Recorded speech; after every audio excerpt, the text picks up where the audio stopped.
I was fired because I made the customer feel stupid.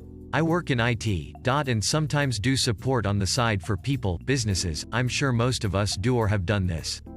One of my longtime customers recommended me to a local law firm and they called me up. Did a couple of support calls for them. All were easy things: set up a VPN connection between offices, poke holes in the firewalls for various things, a few minor AD tasks, stuff like that. A couple of months in, I got a call they would no longer need my services. Not a huge deal, but I decided to ask why. Turns out, I made the office mangler feel stupid because I was doing the things they asked too quickly and made it look easy. I stopped for a second and said, "You realize I have done similar things every day for the past 20 years, right? It's what you hired me to do?" Didn't make a difference, I made it look too easy and he thought that made him look dumb. This is a small portion of the side gig. Maybe $100 to $150 a month. Not a loss at all. I just thought it was amusing. After 20-something years in IT, that was a new one for me. That's not a change to the system. So I work in the government, and during a previous assignment I acted as a program manager, not my primary job skill. We ran multiple systems in a variety of different classifications. For those not used to working in a classified environment, they usually contain a cross-domain solution, CDs. This allows data to flow from one classification to another. Our system had expanded, so we needed more channels and rule sets through the CDs. After getting all the approvals needed over many months, it was time to have the manufacturer come out to update their software. The individual that was sent arrived with no back history, literally showed up and asked us what he was supposed to do. So even though we had weekly tag-ups for almost a year, somehow they sent somebody completely unprepared and without the configurations and data sets needed. We supplied all of this and got to work. Our system was an operational system with 24/7 runtime. No downtime allowed. We had morning and close of business tag-ups with all the team members of what was supposed to be done, and then, at COP, what we are doing the next day. We could update the backup units as needed, then do testing when the ops floor schedule allowed. Things were moving smoothly, until they weren't. We had some issues, like IPs not being correct or ports misconfigured, but we got through it.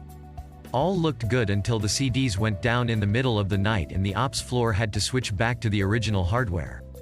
We had to call the manufacturer rep back in before his flight and figure out the cause. Number 1 rule on the ops floor: no changes are made unless the operators are aware of it and agree mission impact is minimal, non-existent. Every time we switched between ops and backup hardware, I had to pull every stakeholder to make sure we were good to go.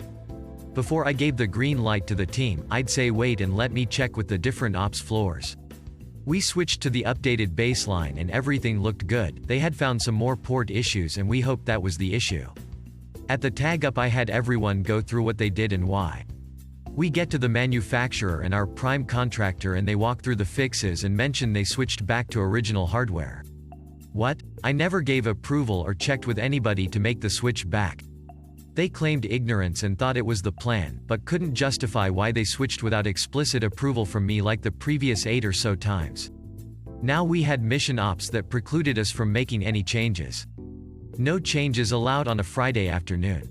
So next week rolls around and we get on the updated baseline. Overnight the CDs fails again. Now the ish has hit the fan, and we look like idiots to our customers. At this point I get very involved. After a few days of testing I'm at a loss. It fails every night. I'm an EE with minor in computer engineering, not a complete idiot to servers and networking. I had the manufacturer walk me through everything.